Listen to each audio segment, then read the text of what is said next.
有意栽花，花不开；无意插柳，柳成排。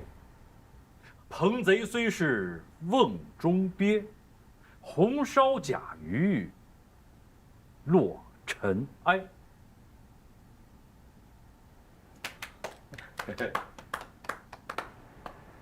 彭贼虽是瓮中鳖，红烧甲鱼落尘埃。哦，老领导是在提醒我，不要掉以轻心，万万不能轻敌。只有真正抓到韩鹏，韩鹏成为我们的俘虏，才算大功告成。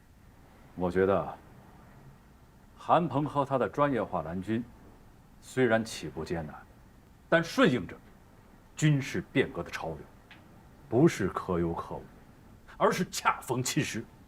我们不得不承认它的存在。所以啊，这次与山豹旅的对决，应是一场巅峰对决。韩鹏不仅是只钻山豹，还是条泥鳅，随时会从手心中划走。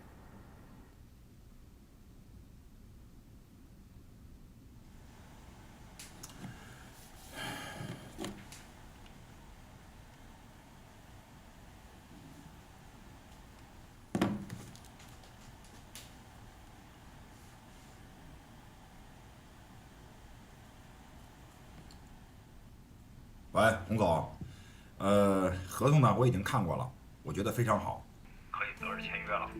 但是第3条的第6款和第5条的第1款，我认为还是有待修改的。我把意见呢已经发过去了。哎呀，韩总太客气了，大家都是互通有无嘛。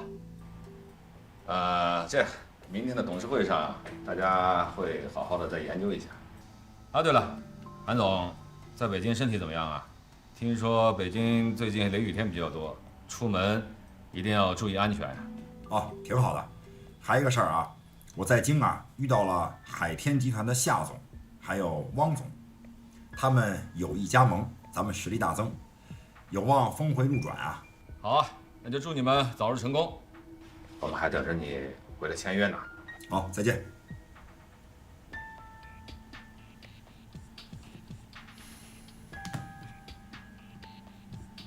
旅长怎么说？一会儿会收到旅长对作战方案的修改意见，到时候我们再碰一下。他现在的情况好像有所好转，那应该不会扣着不放吧？应该不会。他在北京遇见了汪虎和夏胡兰，也是被叫去谈话。他们好像达成了攻守同盟，要一起为专业化蓝军呼吁呢。太好了，我就担心他孤军奋战，弄不好又该耍脾气了。既然有这2位旅长去了，对我们来说是好事儿。是啊。报告，进来。首长。买到了。是，按照您单子上开的都买全了，这是剩下的钱。放哪儿了？首长，最近您熬夜实在也是太多了，是该补补了。要不然我让食堂给你送份夜餐上来。不用了，我这有野战单兵食品呢。接童飞的车子到了吗？啊，打过电话了，好像已经在路上了，应该快来了。要不然我去接一下。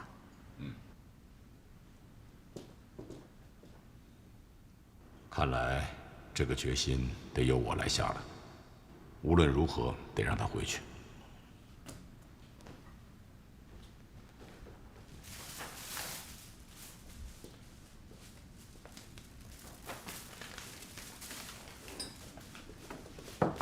首长，童政委到了。啊。首长，这么晚叫我来，是有什么新任务吗？来，坐下说。我要告诉你一个好消息啊！什么好消息啊？我了解到的情况是，韩鹏的事情基本上是解决了。总部首长其实就是想了解一些真实的情况。这次被请到北京去的不光是韩鹏一个人，还有山鹰旅的旅长、海啸突击旅的旅长，他们都到了。如果一切顺利的话，韩鹏最近2、3天就可以回来了。那就太好了。哎呀，他没事儿，我们就放心了。还有就是，国际关系学院在这次军改中啊并入到国防科学技术大学，同时也进行了院系编制的调整。你们院长也打过电话来询问过你的情况，问我什么时候能够放你回去。我知道了。关于我在山豹旅工作的情况，我也跟院领导汇报过了，也谈了我的想法。现在我考虑，你可以走了。赶我走啊？不赶不行啊。首长，现在无论如何我还不能走。我跟我们院领导汇报的时候也说得很清楚，不管怎么样也得等到演习结束以后。他们也都答应我了，说3个月之后才给我安排工作呢。您现在让我走，这不是有点过河拆桥吗？那看来这个过河拆桥的人，只能是我了。首长，您的意思我很明白，可是你的情况呢，我现在也很清楚。你是旅长、政委一肩挑，担子太重了。你看你的脸色，都没有以前那么好了。我想这一切可能都是累的，不管从性别、年龄，还是准备要2胎，这些因素综合在一起，你怎么可能和男同志一起比肩呢？你说我说的是不是这个道理？我明天就给北京打电话，要是韩鹏没有别的事情的话，让他早点回来。你手上的一些军事部署工作，就让弘毅、郝建国他们，让他们去处理。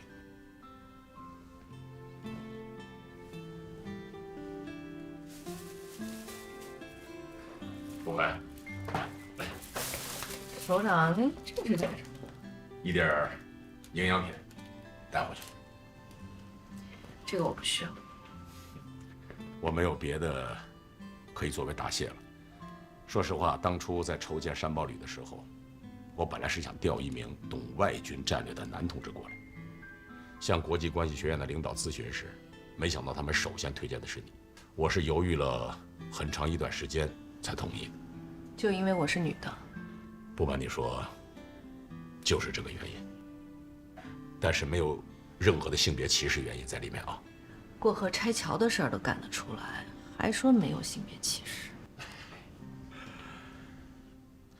但你帮我们建立起另外一座大桥了，一座跨越陆军训练改革鸿沟的大桥，组建起专业化蓝军旅，加快了训练改革的步伐。这座大桥我们永远都不会拆。而过去的那座小桥，自然要被废除了。难道不是这个道理吗？我是要走，我也放不下院校的研究工作，可是现在手上的工作只有我能做。我们正在不断修改和完善攻打澄海防线的计划，这是一个海陆空天全要素的联合作战计划，系统性很强。就算韩鹏现在回来，有些细节和路径他一时半会儿也弄不清楚。我是希望能善始善终地参与完成一次实兵对抗演习，这对我将来的研究和教学都有好处。原来你是这么想的。是，我既然来了，既然参与了，我就希望把一切做到最圆满，对得起山豹旅，对得起这次的经历，也对得起第1战区陆军对我的信任。这也是我做人的原则，请首长理解我。看来是请神容易送神难呐。好吧，我只能答应你了。谢谢首长，在您还没改主意之前，我赶紧先撤。您真的没有歧视啊？真的没有。行，那我就带回去，跟大家分着吃。好，来，谢谢。好，那我先走了。慢点走啊。来，王旅长、老郭，你们先吃点来。哎，老张，一起过来看看，别忙活了，来吧。我就不掺和了，离开部队这么多年了，有什么事儿你们尽管招呼就是了。不，老张，这回不一样，我们要利用很多澄海市的社会关系，没人可不行。来，快，走，一块儿来。走。哎呦，老张当年啊，跟我一个班的，他还是我班长。哦，退伍后回到农村老家，后来澄海市有咱们几个808旅的老战友，安排他来到澄海打工。老张开起了出租车，挣了钱，又拉来一帮咱们808旅退伍的转业的，成立了一个808俱乐部是吧？对，我听这位说了。听说咱们部队长啊，现在发展的变化很大，我们都想回去看看。老张，等打完这场仗，我请你们都回去看看，好吧？好，好，老张，我现在有这么个想法，我想提前在澄海市设立一个秘密指挥所。这个秘密指挥所要借用城市各个路口以及市政府周边的监控探头作为我们的监控点。哪个地方有探头，监控范围有多大，我们开出租车的最清楚。可这是跟交警部门打交道，必须得跟交警部门协调。啊，老张，技术上的问题你就不用操心了。你帮我们在交管局附近啊租下几套房子，在市政府对面租套房子就行。这个没问题，咱们808旅的老战友就有一个开房屋中介公司的。真没想到，808旅啊，遍地开花呀！铁打的营盘流水的兵嘛，你们留下来当官了，大批的战士、专业的干部却走向了四面八方。在这几十年里，在咱们808旅当过兵的有好几万人了，这可不是个小数目啊！分布在澄海市各个行业就有350多人。在澄海啊，想办点什么事，只要你说是808旅的，满吃得开的。哦，如果说808旅现任的旅长来了，哈哈哈，那可就热闹了。哎，现在不是声张的时候。老张，回头你再帮我们找1到2家大型的物流公司，以运输大件为主，同时再帮我们找2家大企业啊，仓库和码头。3天内全部搞定。这才是真正的预备役啊！哎，旅长，来，好吃。今天我从街上过，还路过909大门口的呢。909旅和澄海防线一定要严密侦查。我估计这回我们真正的对手应该是山豹旅。这不太可能吧？楚占刚可是坐地虎啊！楚占刚是战术高手，只是这些年的浮躁让他失去了很多锐气。但是他现在醒悟了，我也希望他能够打赢这一仗。他说准备不足，其实是在说909旅的状态一时半会儿转变不过来。有得有失嘛。不管怎么说，楚占刚是集团军副参谋长了嘛，这都可以理解，不容易啊。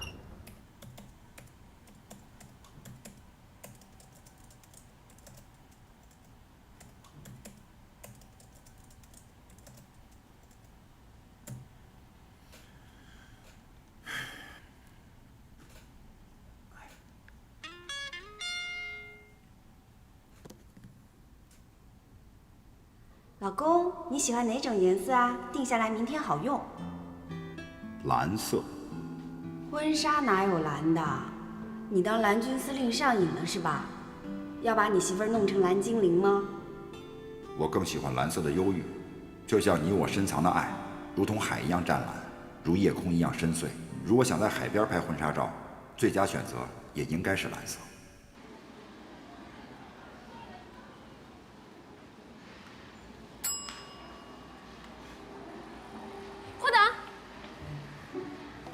你怎么这么不让人放心啊？你什么时候走的？我们都不知道。你不就知道了吗？我是让保安部的人帮忙，从监控系统里才发现你的。你快跟我回去！快呀！愣着干嘛呀？快！回去！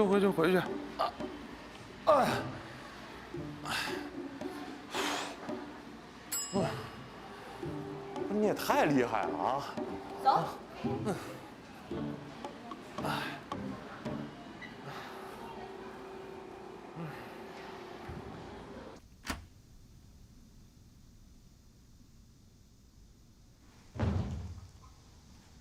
请坐。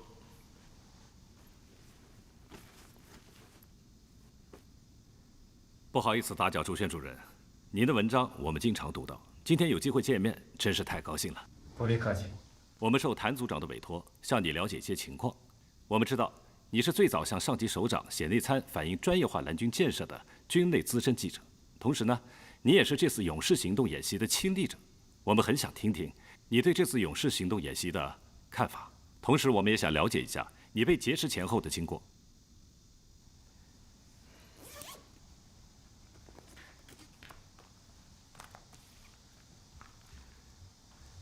这是我准备送上去的第2份关于专业化蓝军问题的内参。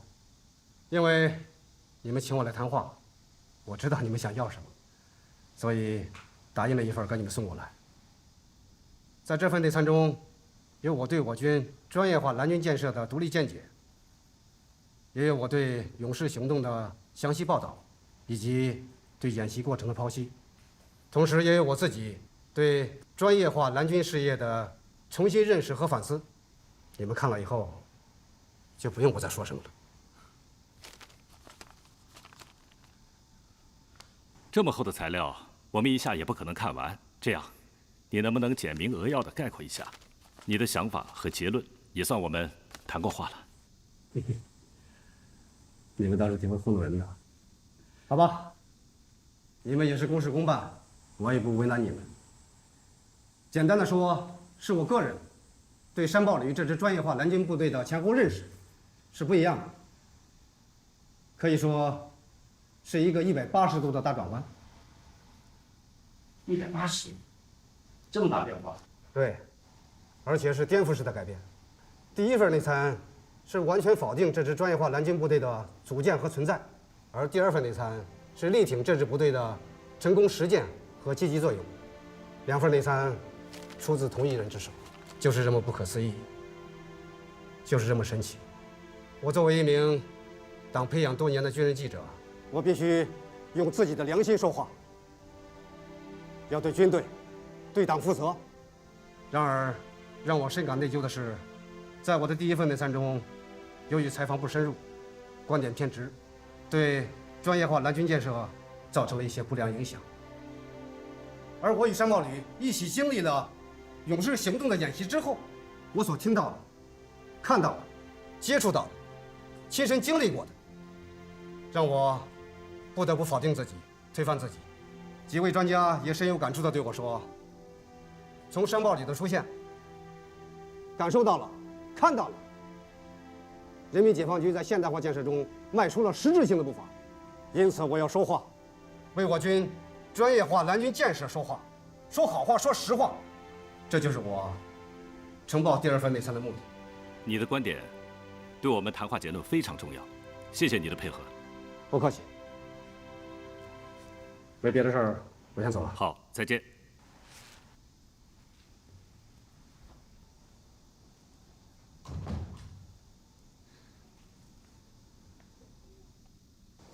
这样，其他人我们就不谈了，把韩鹏旅长再请上来一下。好的。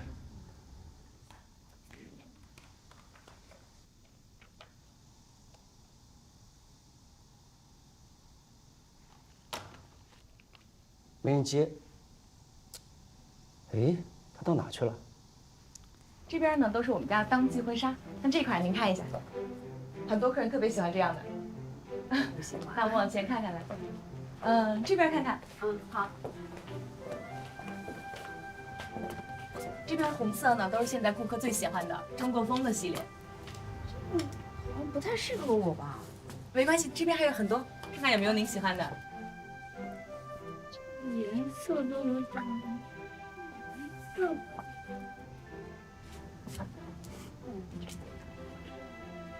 哎，你觉得这套怎么样？啊？哎，这个蓝色的，这个好漂亮。哎，老板，这个我能试一下吗？可以，我带您去试一下。好，我先去试啊。行，去吧。真紧。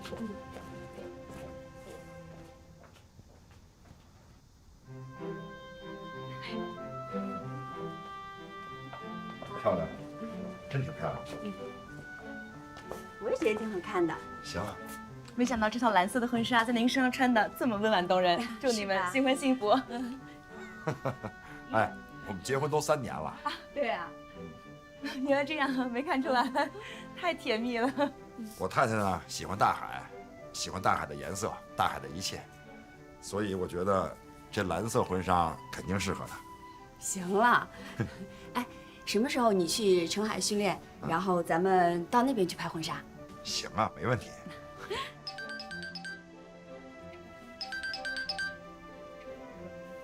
喂，韩旅长，你上哪儿了？快回来吧，还有最后一次谈话。好，我知道了。哎，啊，又催我了。就你忙，去吧去吧。那定下来。嗯，好。好，那我先走。好，走吧。好，慢走，拜拜。哎，再见。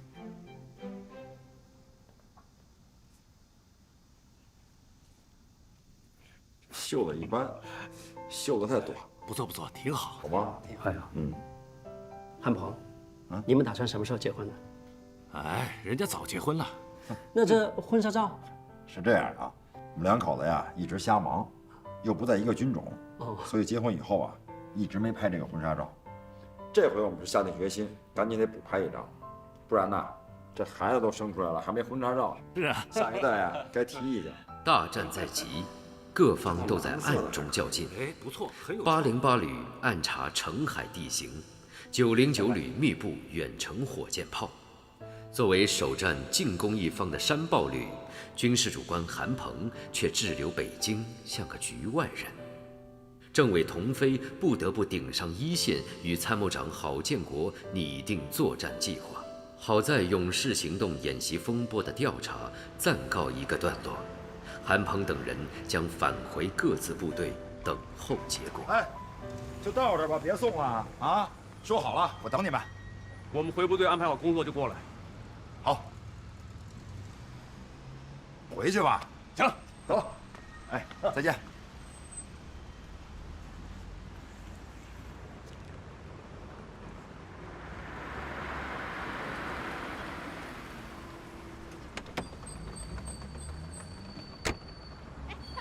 你怎么来了？我给你带了个礼物，拿，你看。手机啊？啊，你那款手机啊太过时了，我给你买了个新的，把卡换上就行。行，挺好看的啊。来换上吧。哎，对了，现在还不能换呢，我这个手机啊还有用。就你运动，换了。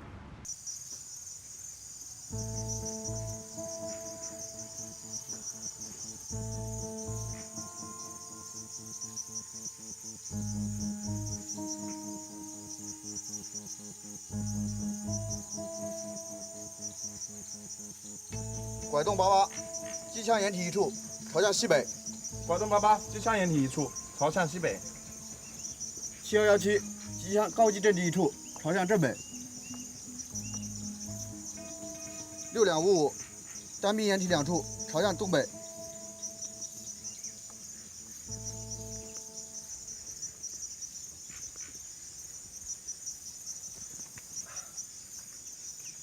怎么样？郝参谋长，到目前为止没有发现红军毛兵进入东平山阵地。那他的远火究竟去哪儿了呢？一直没有发现目标，正在向北40千米范围展开侦查。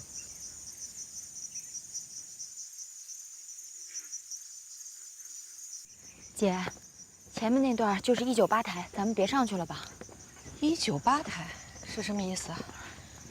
就是从这儿到上面一共198个台阶。是当年炮兵观察所的战士们修的，这儿的坡度平均都40度以上，也叫天梯。我们爬上去都费劲儿，你就别往上爬了，让他们下来点。不行不行，侦察员都在上面守了5天5夜了，我们必须得上。走，没事。这观察数据每半个小时就会送到指挥所，咱们就没必要上去了。我上去不一样，旅长不在家。政委再不到位，战士们会怎么想啊？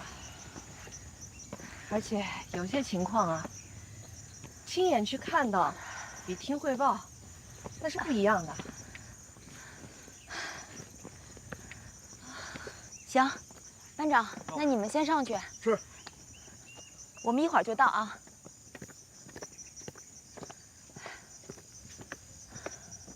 走。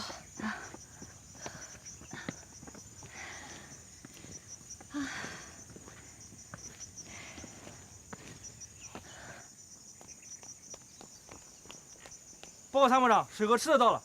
哦，太好了。郝参谋长，水送来了。哎呀，你们可算是来了，再不来啊，我们都成木乃伊了啊！哎，葛参谋呢？裴政委在后面了，马上就上来。政委也来了。是的，听说我们是晚上送水的，就跟着上来了。你们怎么能让女同志爬这么陡的台阶啊？行，你赶紧休息，我下去。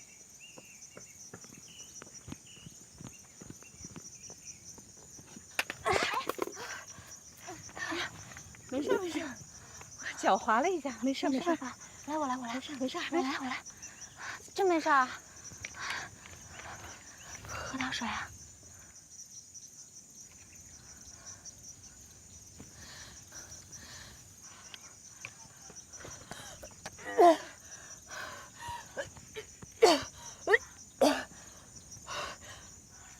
怎么吐了呀？没事吧，政委？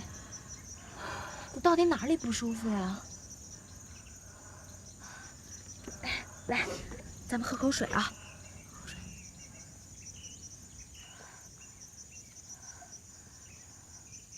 怎么样？好点没有？啊？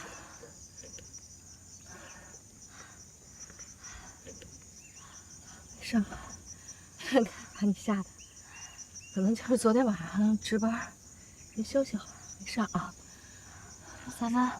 咱们继续。走，这个我不用，你扶着我点儿。来，政委。政委是参谋长。走，继续。哎，政委，你别上来了，我下去就行了。参谋长，没事儿，你别下了，我们上来。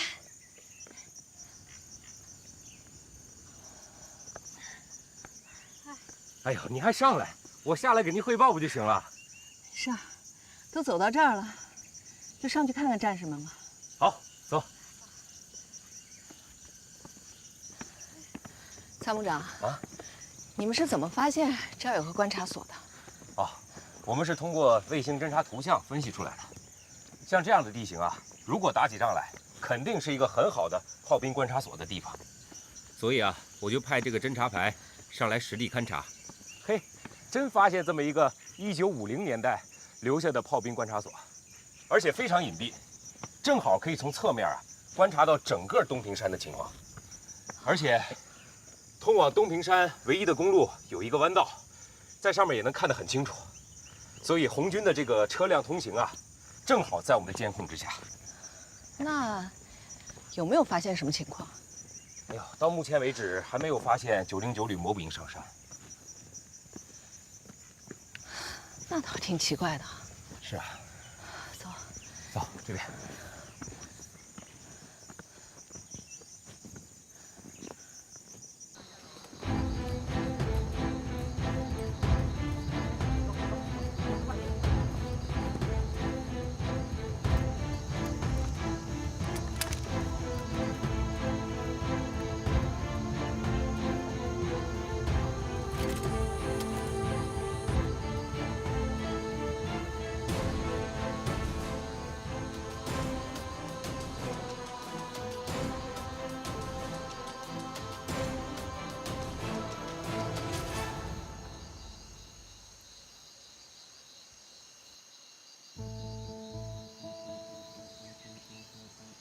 今天啊，把这个方向的数据收集齐了，东平山阵地的兵力部署情况就基本上搞清楚了。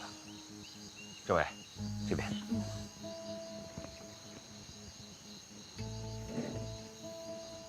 真没想到，红军的阵地后方，隐藏着这么多的工事和暗堡。是啊，你看这儿，对这儿，对，而且呢，火力点交叉密集，而且全部隐藏在山石之间，易守难攻啊。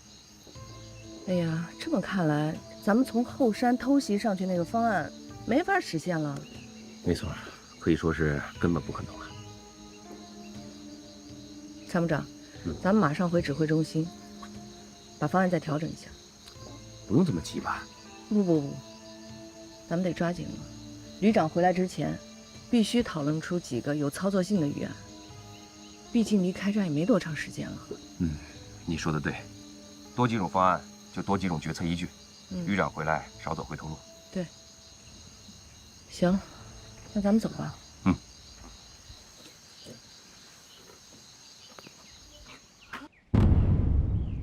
哎，政委，政委你怎么了？政委，快，马上通知卫生员上来。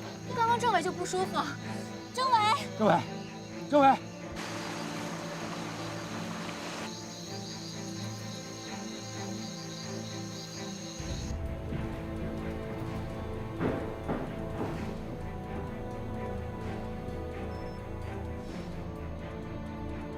朱参谋长，蓝军方面什么动静？目前还没有什么实质性的动作，但是小分队的侦查活动很频繁。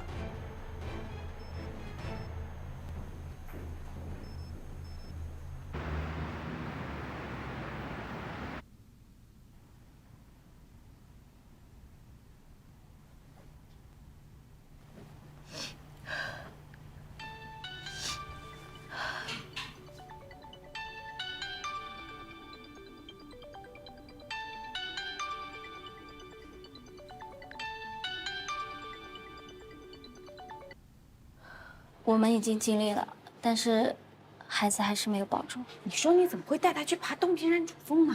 我是真的不知道政委怀孕了，我要是知道，怎么也不会带她上去。这件事情怪我，都怪我。半路上她就吐了，可我怎么也没往那方面想。走，我们去看看她吧。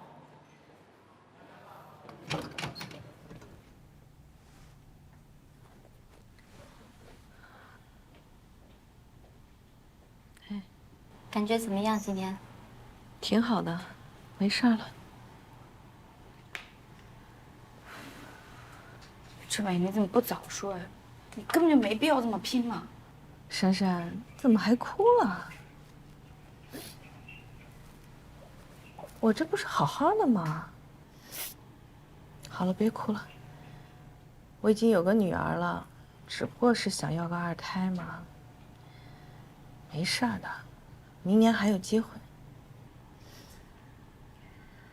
哎呀，珊珊、葛云，你们这是怎么了？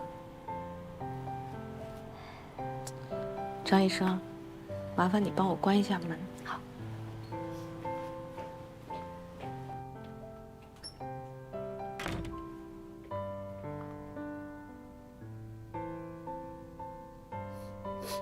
我说几句啊。咱们这儿就咱们4个人，咱们4个都是女人。作为母亲，孩子夭折了，最痛苦的应该是我。我都没哭，你们就别哭了。再说了，我们4个都是军人，军人嘛，就意味着要奉献。祖国需要我们。我们就得奉献自己的一切，包括生命。现在演习任务那么重，我们没有权利只考虑自己。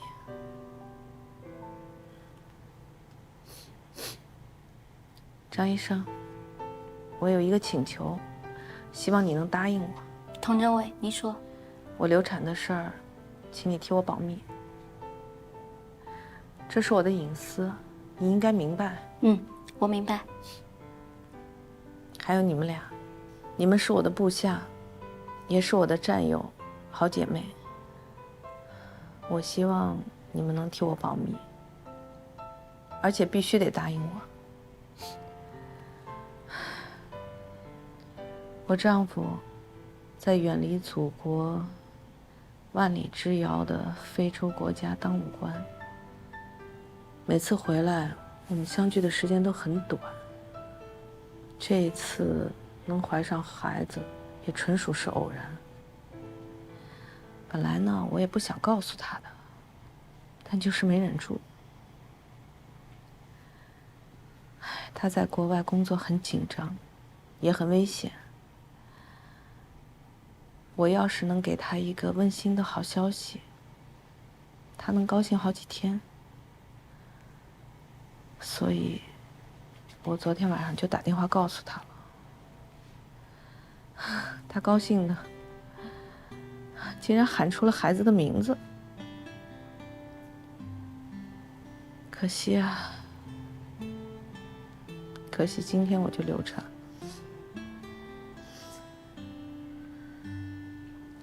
我跟你们说这些，是不希望这件事情像一块大石头一样压在我心里。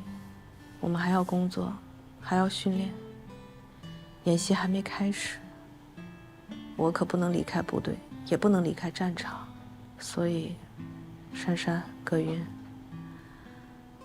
咱们要口径一致，尤其是对韩旅长，必须得守口如瓶。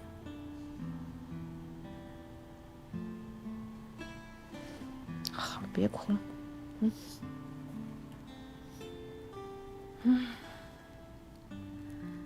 流产也是坐月子吧？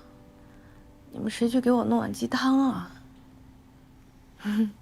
刚接到演习指挥部通报，双方的指挥员已经进入各自的指挥位置。山豹旅机群及蓝军机群的指挥舰已起锚离开锚地，正向演习出发地驶去。海军参研舰艇编队正从几个基地向外海5号海区集结。1个小时后，演习正式开始。好，金旅长，我想知道韩鹏现在的位置。信号跟踪显示，韩鹏很可能就在指挥艇上。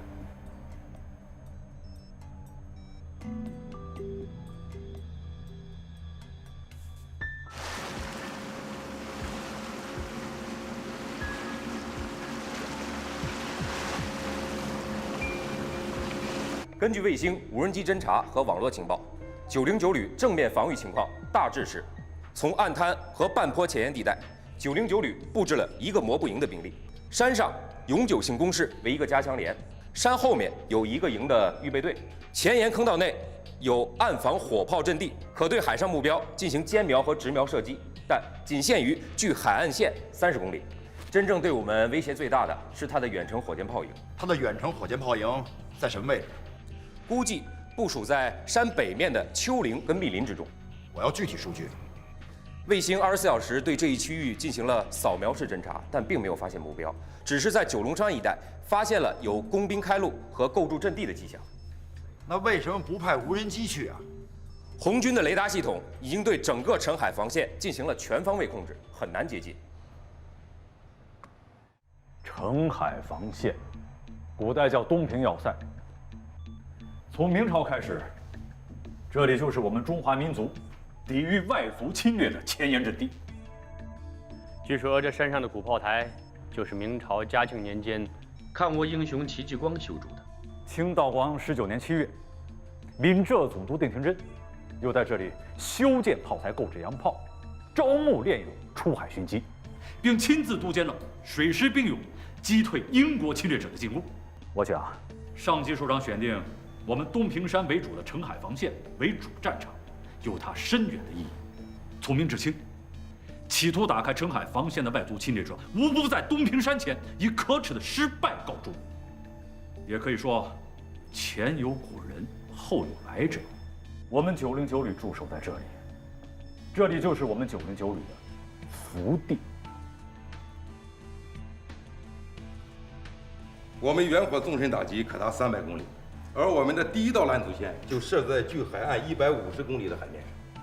山豹旅海军登陆舰船只要进入150洞拦阻线，我远程火箭炮就会将其击沉在大海之中，而且掉头跑都来不及，全在我远火纵深有效打击范围之内。楚长刚手下的丁凯跟朱荣生呢，是在狼山基地跟我们交过手的，精明过人，而且火力布控十分刁蛮，尤其是远程火箭炮营隐蔽违章做得十分到位。朱荣生参谋长就是在狼山基地被我们打掉过的炮团团长，也许是吃一堑长一智，这次部署特别狡猾，到现在都摸不清楚他的具体位置。只有等他对我海面舰只实施重点拦阻而进入阵地的时候，我们才能发现他的踪迹。那不行，到那个时候，一切就都晚了。就算他部分舰艇突破150洞防线向近海推进，我还会在距海岸60公里的第2拦阻线再次对其实施远程打击。这儿。距海岸30公里的第3拦阻线，还有我坑道中的海岸炮兵群进行阻击。同时，我陆上防御工事主力堡群、山基的永久性战壕工事构成交叉火力网。就算山豹旅步兵抢滩登陆成功，我也让他上得来，回不去。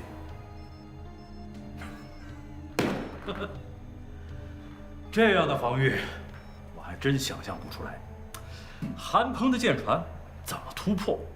他的运输舰怎么靠近？他的2栖坦克从哪里下水边坡？舒服参谋长，如果你没什么意见，各部队就按这个部署进入阵地了。哎，你们也说说，发扬民主，你们有什么想法、意见、建议，都可以提出来。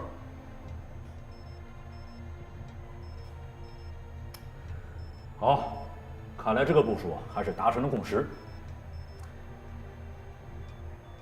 这样，朱参谋长，到，这里现在交给你来指挥，重点对海面、电磁波和网络进行系统侦查，不能放过一个可疑点。尤其是红翼的特种兵对我们的特种侦察。明白。洪副旅长对东平山的情况还是比较熟悉的。这次部署，我们对半年前的设防体系全部进行了调整。好，考虑的周到。丁支长，跟我到前沿和海滩阵地看看。好。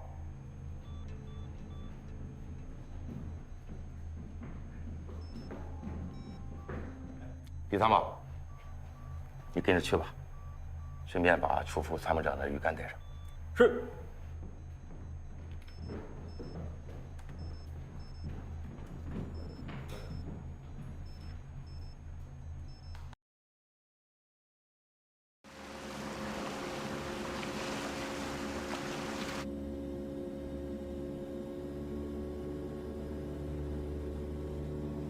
一旦我方舰队进入200到150公里海域，就很有可能遭到909旅远程火箭炮的袭击。楚占刚之所以认为他的澄海防线固若金汤，正是因为他有这个杀手锏。看来我们只有打掉他的远火，咱们才能实施海上突击和登陆作战。但是很难一次性完全打掉，只要他还有一个作战单元存在，就可能对我们的海面船只造成巨大的杀伤和毁灭。远火的特点呢，它就是机动、灵活、快速。卫星侦察数据还没有分析判明，它的火箭炮已经可以到位并且展开了。韩总指挥，在没有完全把握遏制红方远火的情况下，舰船编队绝不可以进入200公里海域，只能先加大侦察力度。只要发现目标，我们空军航空兵可迅速出动轰炸机，空地导弹和巡航导弹将实施精确打击。但这个目标必须精确，而且必须在它发射导弹之前摧毁它，否则被摧毁的就是我们。没错，我们现在需要精确。再派无人机去，不能怕被他打掉，咱们就放弃现有的侦察手段。我对第一战把韩鹏的蓝军机群阻挡在澄海防线以外充满信心，而且你考虑得很细。老领导认为满意就行啊。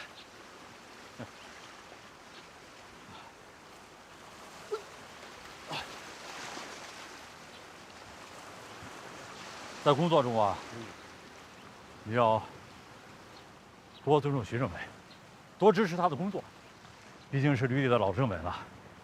我心里明白，而且我一向对他都很敬重的。政委正在过坎啊。你是说调不上正师，他就要走？是的。首长。哎，你怎么跟来了？来。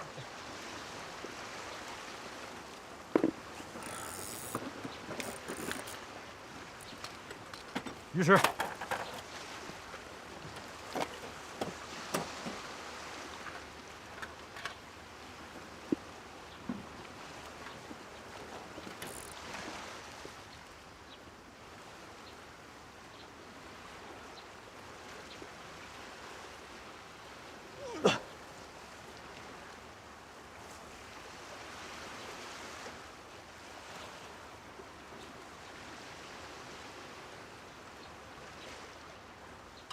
我手上的远程火箭炮一旦发威，这150公里的海域将会成为一片火海，也可以说是一道蓝军无法穿越的海上火力长城。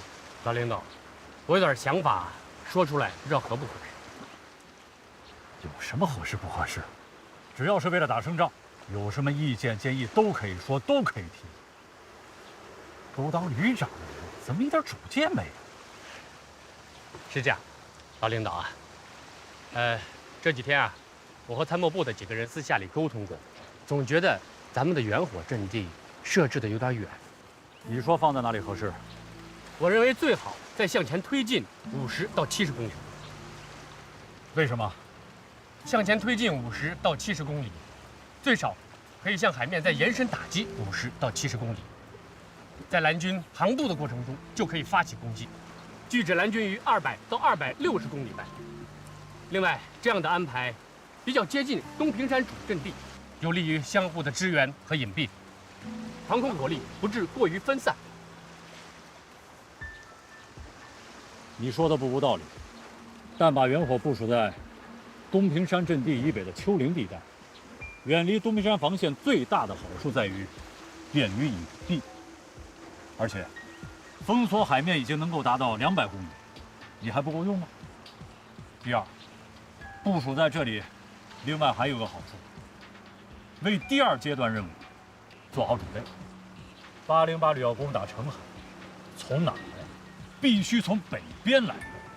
真要是对付王可争啊，我们远火不用移防，调过炮管朝向就够了。没想到老领导考虑的这么远啊！下棋高手讲究下一步看10步，不会下棋的人只能看眼前1、2步。这就是说，东平山战役还没有打完，就应该事先考虑到第2个阶段澄海市防御战。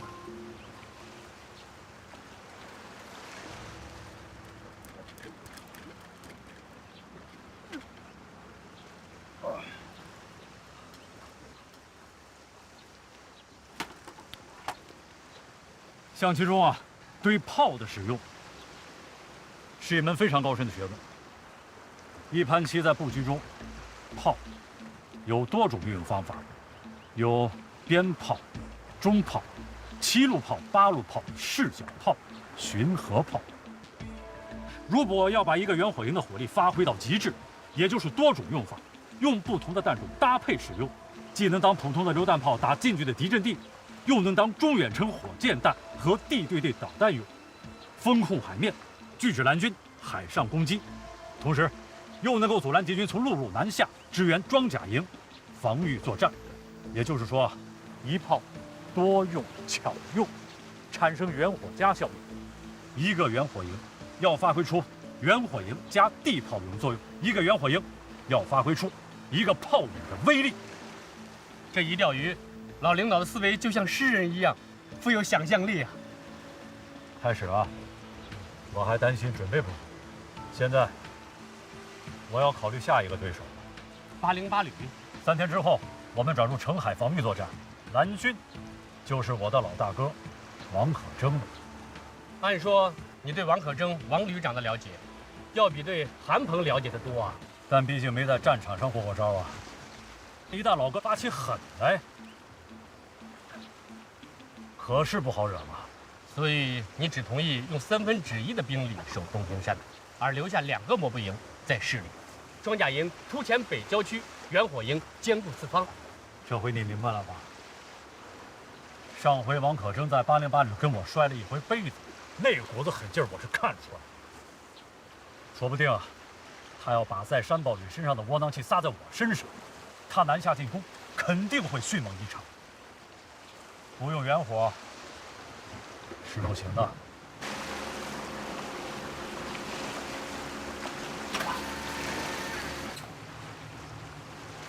总指挥，无人机已经派出去对东平山以北实施侦查。好。报告参谋长，雷达发现我后方有蓝军无人机活动。通知防空营，炸掉它。是。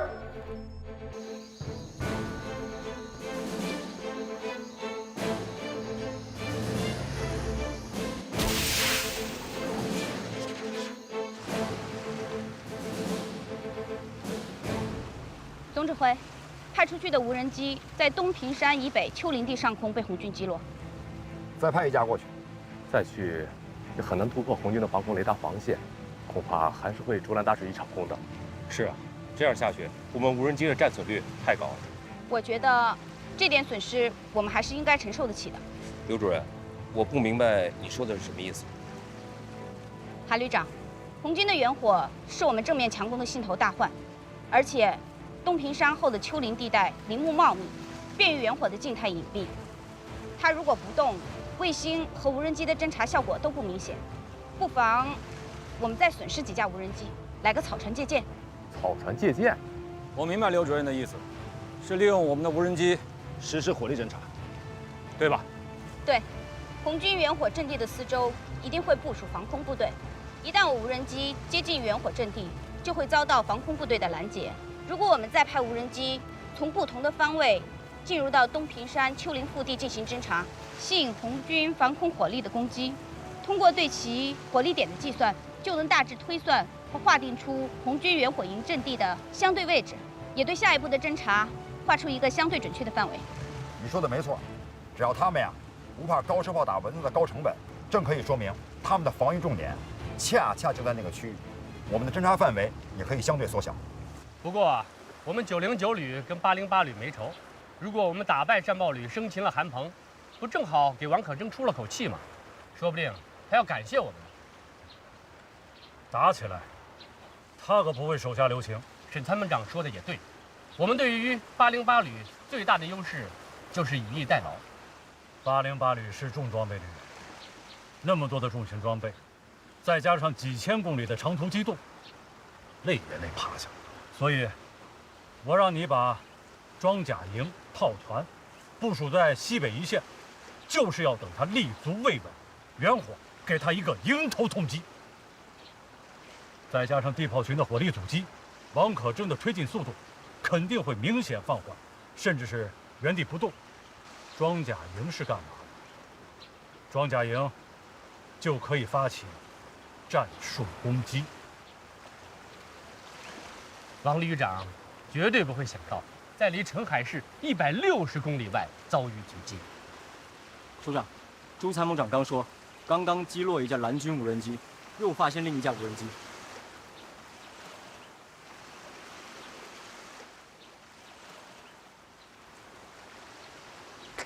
朱荣生，不用请示，照打不误。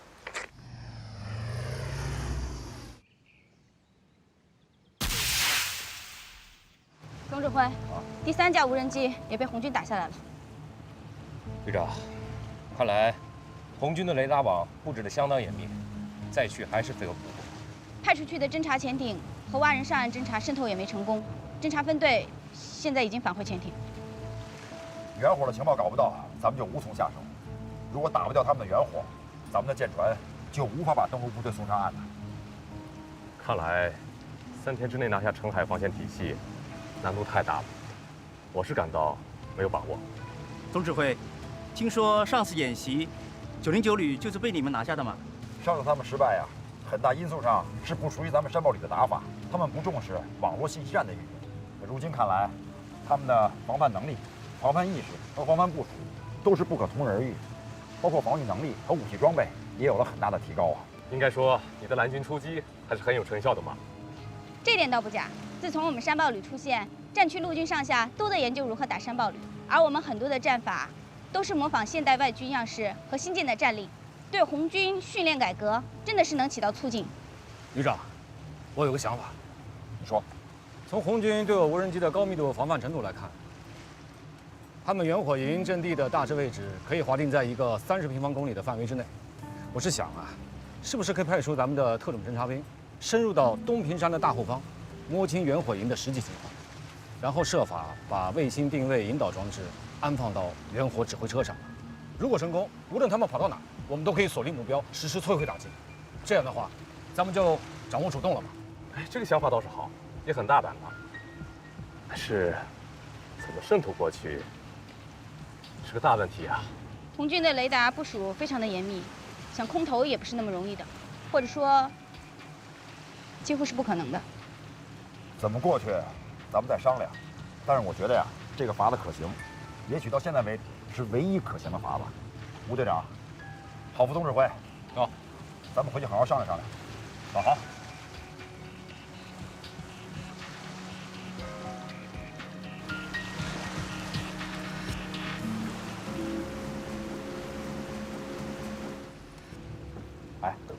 我问你个事儿，我听说前一段时间佟政委住院了，得的什么病啊？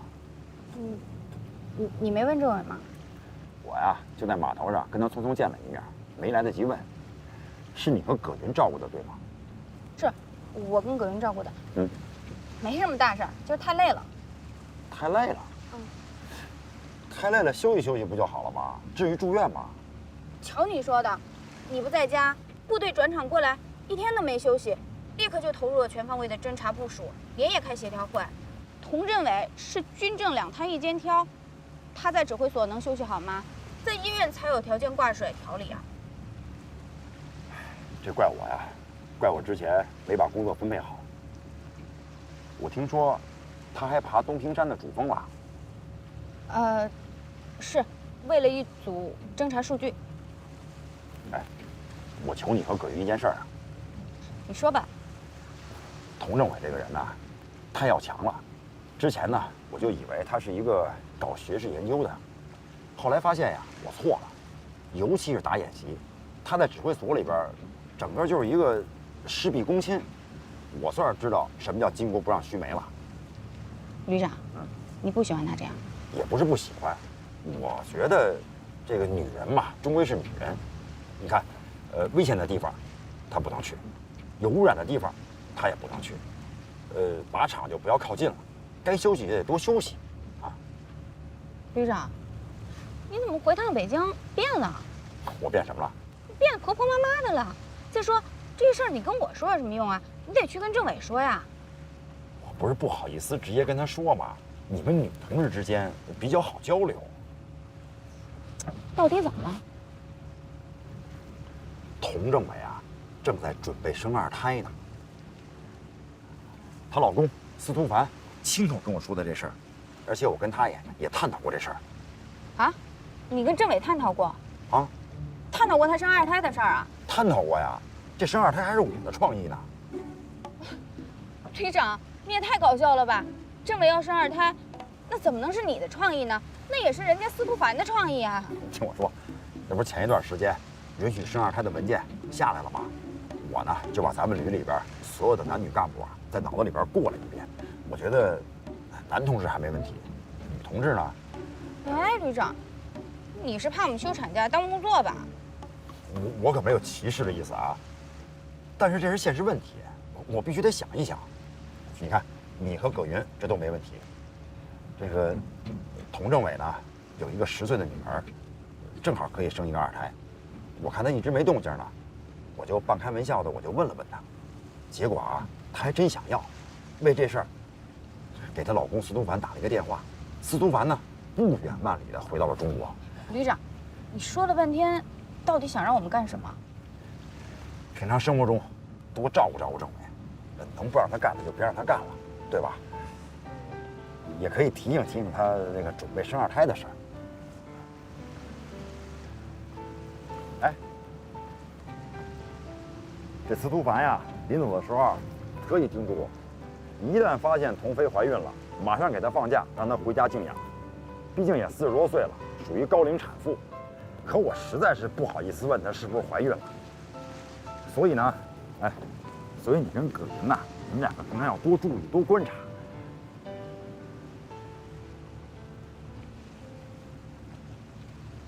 哎，你怎么了？怎么哭了？没有，海上风大，眼睛不舒服。我知道了，我们会的。哎，你干什么去啊？不用说，韩鹏这些动作，就是冲着远火来的。演习打响6个小时了，蓝军正面进攻没有一点行动，正说明远火的威慑力在起作用。不过，蓝军这次频繁出动无人机展开侦察，是不是还有其他的目的？你说，他还有什么目的？现在还不好说。但防空营反映，这么打太不划算。把肩扛导弹组分头派出去，占领所有制高点，发现一架，打一架。好，我马上部署。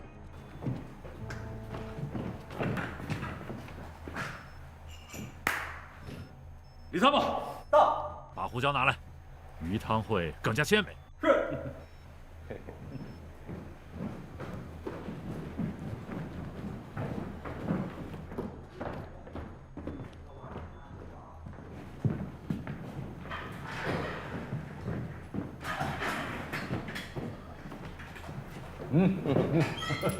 好，来，怎么样，老张，壮观吗？哎呀，王旅长啊，这现在这个部队装备啊，太先进了，比你们那时候强多了吧？哎呦，我都羡慕的，我都，哎呀，我跟你说啊，老方啊，也是我介绍去澄海的，先是开卡车，后来呢，自己买了车，开了物流公司，而且是越做越好，拿下全国几个重点项目的大件工程，在海外也有分公司，是吗？啊，方总啊，你们不用量了，规格尺寸我图纸上都有。哎呀，王旅长，哎，现在我算是弄明白了，原来这趟你是想让我们干贩运军火的生意啊？物流不就是贩运，贩运不就是搞运输吗？在我们这儿也叫投送，叫法不同，性质没变嘛。这玩笑可开大了，要我们3天之内把这几十台大家伙全都运到澄海去，还得神不知鬼不觉，怎么样？不怎么样。方总，老张可都跟我说了啊，当初你干倒爷的时候，开车倒腾服装和电器48小时不合眼啊，只要有钱赚，比谁都拼命。怎么现在？老张，我说你小子不够意思啊，把我那点陈年旧事跟谁都说。我告诉你，现在我也是有身份的人了，不是当初那个刚退伍的穷司机了。方总啊，我这不是给你推广推广吗？我要不给你吹几句，这大买卖能落到你头上？方总，行不行？你给句话。没门儿，门儿都没有。你们不就是嫌钱少吗？跟钱没关系。我跟您说啊，我们不差钱，有钱。那你们什么意思？送上门的生意不做是吧？送上门的生意不做，那才是傻瓜蛋呢。李工啊，你跟王旅长说说。王旅长，我也不瞒你，您照顾我们生意啊，我非常感谢你。但是我们公司有原则呀，是不是？要讲究诚信，这些东西能拉我们就拉，拉不了啊，还真拉不了。我们不能忽悠顾客啊。李工啊，说点实在的。王旅长，我们公司啊就没这么多大型的拖挂车，也就是10辆8辆的。按您的要求呢，几十辆，这一时半会儿还真没地方给你找去。另外您说什么3天就运到澄海？对，还人不知鬼不觉的。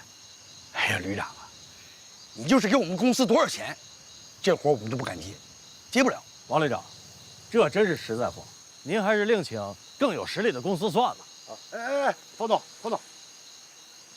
老方同志，你也是老兵了，部队有困难你就不上心？我还不上心呢，我要不上心，我在那看半天了。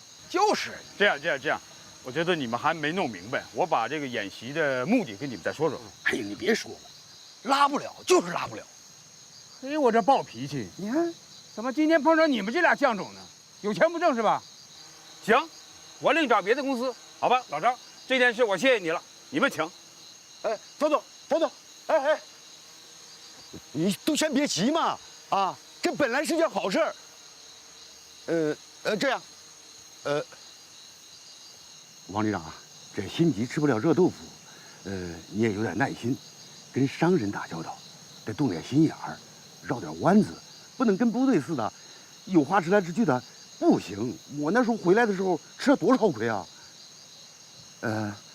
方总，方总啊，你先别急，听王旅长把话说完。现在是军改时期，提倡军民融合了，跟部队建立良好的关系，我保你商机无限，财源滚滚。这回你要是拒绝了，可是要后悔的啊！行吗？我跟你们说说。那这样，李工，你记着。好，演习第2阶段的任务是，澄海市被外国鬼子攻占了，鬼子在城里杀人放火，我们的主权被侵犯，我，包括你，又被征召回部队。上级命令我808旅立刻赶赴澄海，3天之内攻下澄海，歼灭这支敌军。哎呀妈呀，旅长你说的太好了，这叫啥呀？人不犯我，我不犯人；人要犯我，我必消灭之。好，这打仗太刺激了。好啊，啊，李公，你又没打过仗，没扛过枪，你就好好听着记着就行了。好吧，王旅长，继续。好，从战区最北端到战区最南端，东海之滨路程遥远，天上有敌侦察机活动，太空有卫星侦察，澄海市的外围有敌方阻击阵地。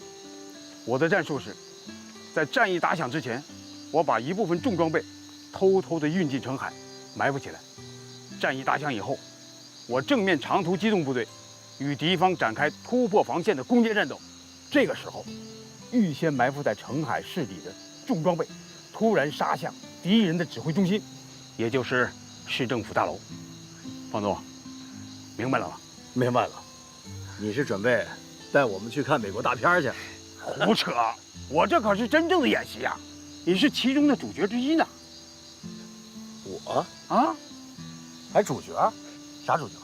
啥？王旅长，你多少也给方总弄个头衔嘛，这样他干起来也有个名分。好吧，你就当我的保障处长。好，方总，你现在就是808旅的保障处长了。你好好想想，有什么办法能实现王旅长的战役构想？真的？真的。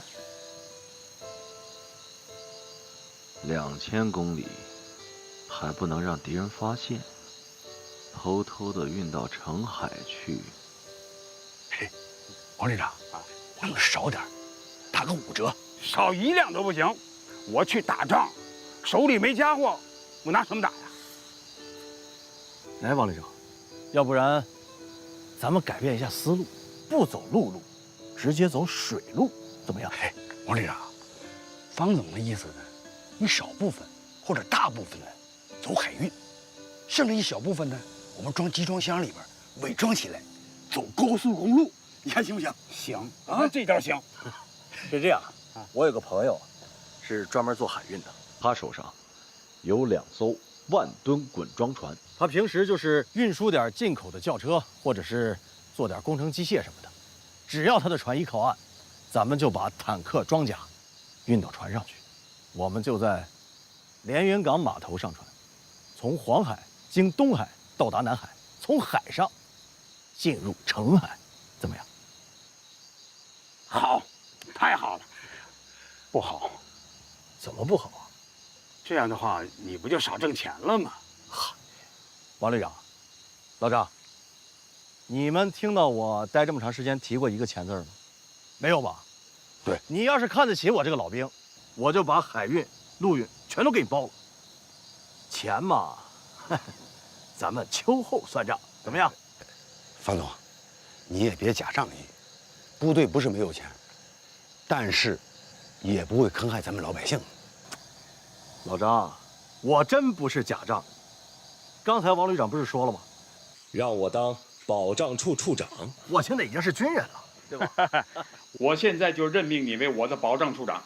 啊，回头啊，把你这小胡子刮了，头发理了，明天把军装穿上。哎呀，这可浪费了我这一脸的美颜呐！王旅长，怎么着你得给我个衔儿补偿补偿。衔儿？好吧，挂个上校军衔怎么样？任期1个月。这感情好啊！平时我就是个。 预备役中校，这会儿直接给我提成上校了。哎呀，旅长啊，能不能带上我呀？带你啊？你想要什么？哎呀，我这一辈子做梦都想当兵啊！你老板1个月，我就当5天行不行？5天。王旅长，李工是方总公司的副总，跟方总打拼了10几年了，也不容易。你看。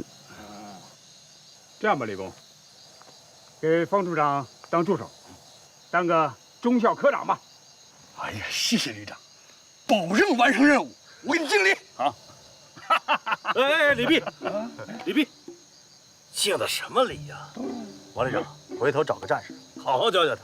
好，你看这给我送新兵连得了。这样，老张，把808旅澄海联谊会的老兵们组织起来，组成内应分队，不白干啊！参加行动的1300元作战补助啊！王旅长啊，这个钱不钱的没啥关系，你给咱弄身军装穿穿吧。你也要哎，老张啊，打住，这名额有限。对呀，你跟我抢啥呀？不是刚当兵，你这抢啥呀？不是你们都穿上了，我。行了，王旅长，咱俩得签个合同。什么？你还怕我赖账是吧？亲兄弟明算账，我这一套海运、陆运，成本也不低呀，咱也不能做那亏本的买卖，对吧？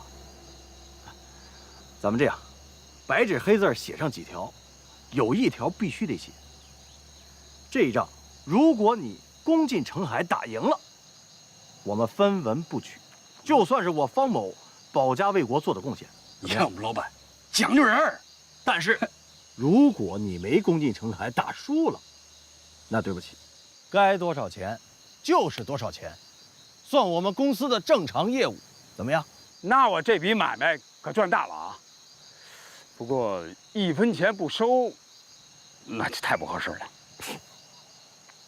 王旅长啊，要不是因为我以前当过兵，有着部队的情节，这活打死我都不会接。再说了，我们这做生意啊，也有做生意的规矩，那就是奖罚机制。我给你列上这么一条啊，也是为了激励你能打胜仗。你打了胜仗，我这保障处处长脸上才有光啊！这才叫新时期的人民战争呢。好，合同你跟何政委签吧。不过我们的部队正在搞社会化服务，我觉得你们的长途运输业务可以跟我们部队的长途机动训练和转场相结合，将来我们可以搞个长期合作，怎么样？哎呀，旅长说的这靠谱啊，有门儿。保障处长的命令我给你下了，从今天起啊，你可就是我指挥部的副总指挥了啊。所以这一仗，关键不在打，而在行。什么意思？你想啊，一支重装备旅，2000公里的长途机动，然后再潜入进城市，这个谁都想不到。因此，关键在于行，而打，只能是在巧妙的机动和成功的进入之后，才能达到出奇制胜的效果。这场城市攻防战，要想取得胜利，关键是在于打出它的突发性，明白吗？明白了。不过，咱们这么做会不会有点悬呢？舍不得孩子，套不着狼。打仗可不像你们捏脚泡澡那么轻松，啊，没有超常规的思维，没有冒险精神，别想打赢。行了，怎么打赢是我的事儿，全力配合保障是你们的事儿。到时候，运输投诉方面，要是出了点问题，别说我1分钱不给你，我还要送你到军事法庭打你10分。你别吓唬我啊！吓唬人呢你。行，保证完成任务。好，队长，旅长，政委请你过去呢，说演习开始了，叫你过去看呢。开打了吗？我们在屏幕前面等了1上午了，海面上是一点动静都没有，只是红军打掉了蓝军的2架无人机，双方没有任何接触，也不知道是为什么。这可有意思了啊！王旅长，我能不能去看看热闹？李工啊，赶紧按王旅长的指示做好准备，更有意思的还在后头呢。对。主副参谋长，卫星侦察发现，韩鹏所在的指挥艇已经返回陆军船艇基地码头。怎么回事？不敢过来了？目前还不清楚。原本在5号海区集结的舰艇，也已返回各自基地。还有，韩鹏这次出海没有动用海军舰艇，而是乘陆军船艇，是不是在迷惑我们？韩鹏亏点子多，我们都加防范就是。我估计他们呀，想利用夜间偷袭。今天晚上9点涨大潮，很有可能蓝军会利用涨潮，满朝发起偷袭。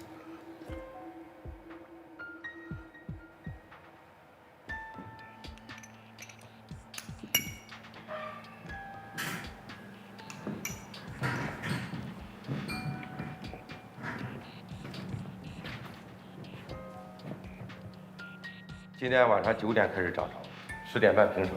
如果蓝军想在海上偷袭的话，这个时候最容易得手。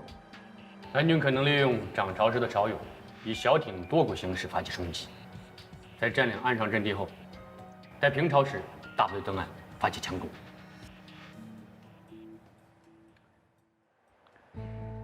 今天晚上，所有雷达注意海面搜索。不过，这只是我个人推测，蓝军是否选择这个战法还不知道。但是防范措施必须。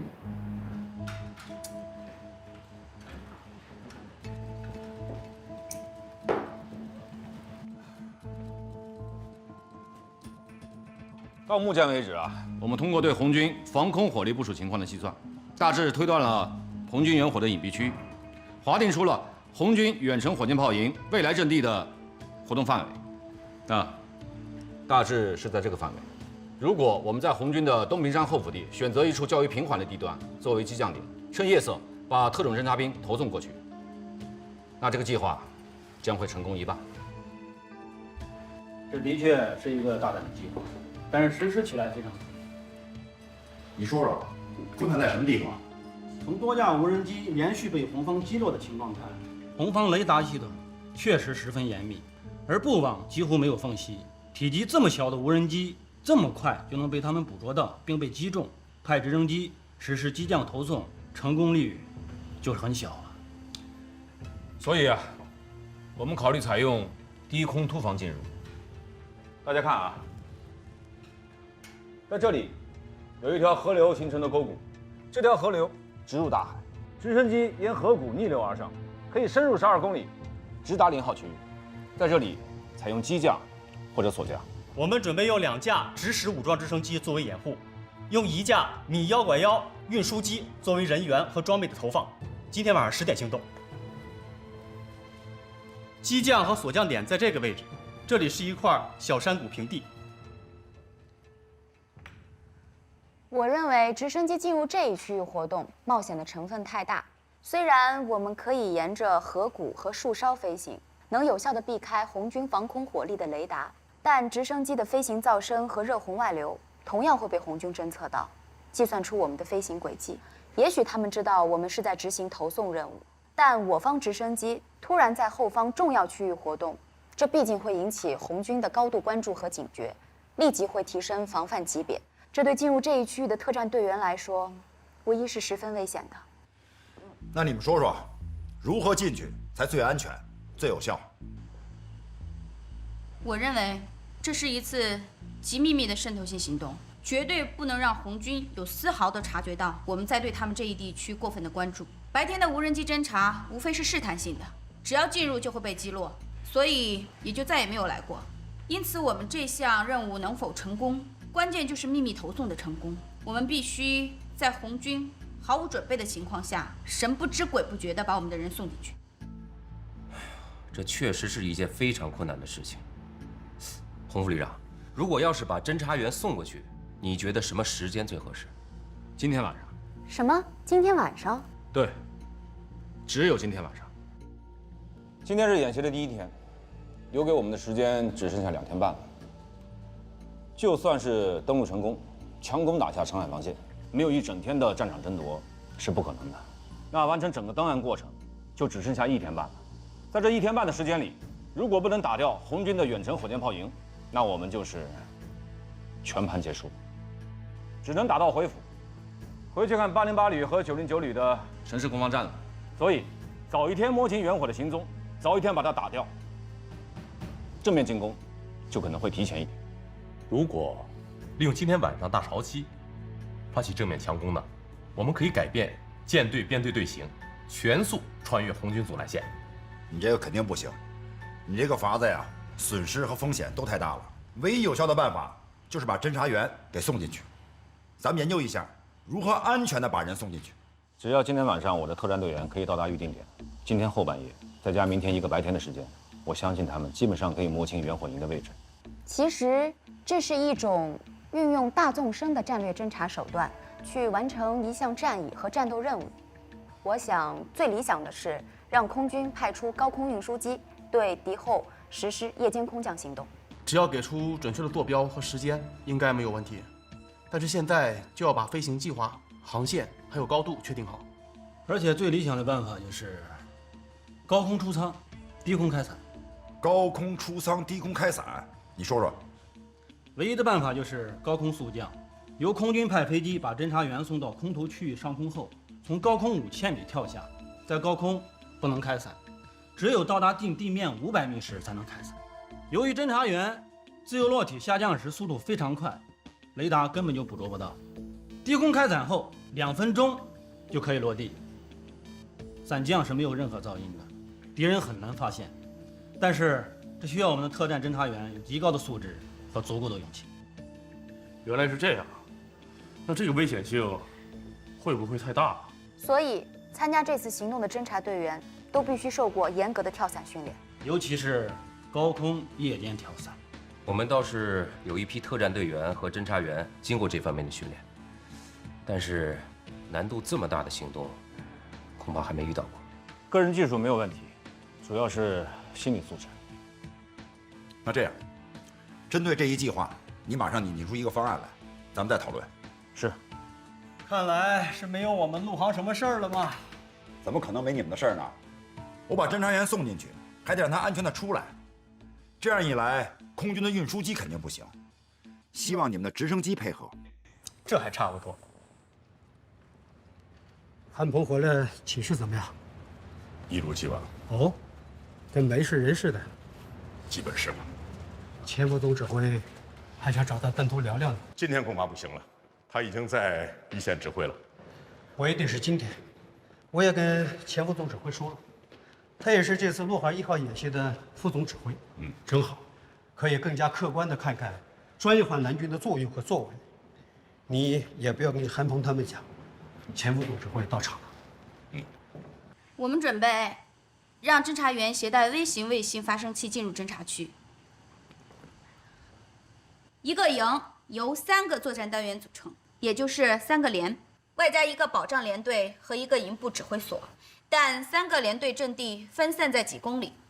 如果我们能把卫星信号发生器安放在指挥车或者是发射车上，那不管是1个单元或者是3个单元，它们机动到什么位置，我们的导弹、巡航导弹都能轻松准确地找到它，并及时地发起进攻。只要打掉指挥车，他们的1个单元就彻底瓦解。我想问问啊，如果有条件把侦察员送进去，准备派谁过去？